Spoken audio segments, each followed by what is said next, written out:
Salam bahagia dan salam pendidik Indonesia.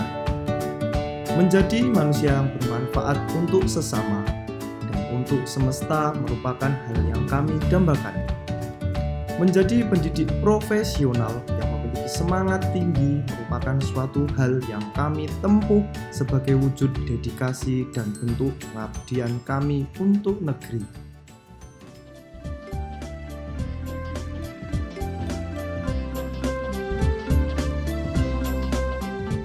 Pendidikan merupakan upaya untuk memajukan bertumbuhnya pendidikan budi pekerti, pikiran, serta tubuh anak. Dari yang sebelumnya belum tahu menjadi tahu, dari yang sebelumnya belum bisa menjadi bisa. Filosofi dari pendidikan sendiri adalah untuk menjadikan seseorang mempunyai kepribadian yang baik dan memiliki wawasan yang luas.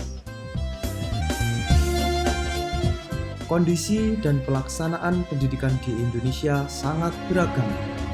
Terdapat perbedaan antara wilayah satu dengan wilayah lainnya. Perbedaan itu dipengaruhi oleh faktor sosial, budaya, ekonomi, dan politik.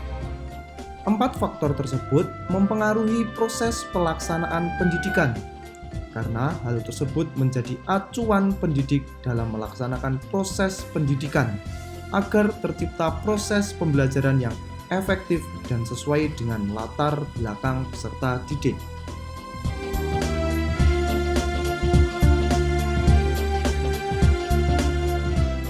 Terus berproses dalam mengembangkan kompetensi, capaian diri, dan meningkatkan literasi terus kami lakukan.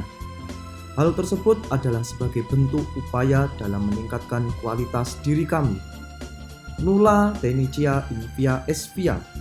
Bahwasannya bagi orang yang mau terus berjuang tidak ada jalan yang tidak bisa dilewati. Persiapan tersebut kami lakukan guna dapat menciptakan proses pendidikan yang memperhatikan perspektif sosial, budaya, ekonomi, dan politik sesuai dengan latar belakang peserta didik. Terdapat perbedaan dan persamaan pandangan mengenai perspektif sosial, budaya, ekonomi, dan politik dalam pendidikan. Persamaan tersebut yaitu tentang bagaimana guru menyadari bahwa setiap peserta didik itu unik dan khas yang berasal dari sosial, budaya, ekonomi, dan politik yang berbeda. Perspektif sosial, budaya, ekonomi, dan politik berpengaruh dalam pembelajaran, sehingga seorang guru perlu menyadari dan memahami latar belakang peserta didik dalam merancang pembelajaran dan asesmen yang efektif. Selain persamaan, terdapat perbedaan dalam memandang perspektif sosial, budaya, ekonomi, dan politik dari setiap peserta didik. Perbedaan inilah yang mempengaruhi proses pembelajaran.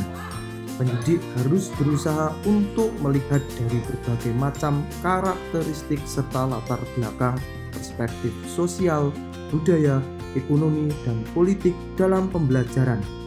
Dengan demikian, proses pembelajaran akan berjalan dengan lancar dan sesuai dengan kebutuhan peserta didik.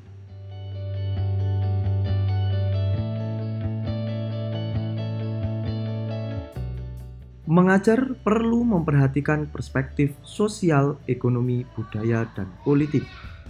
Hal tersebut dapat menimbulkan persamaan pandangan bahwasannya untuk membuat perencanaan pelaksanaan pembelajaran harus dilakukannya observasi terhadap peserta didik sebelum menyusun modul ajar agar mengenali karakteristik dari peserta didik.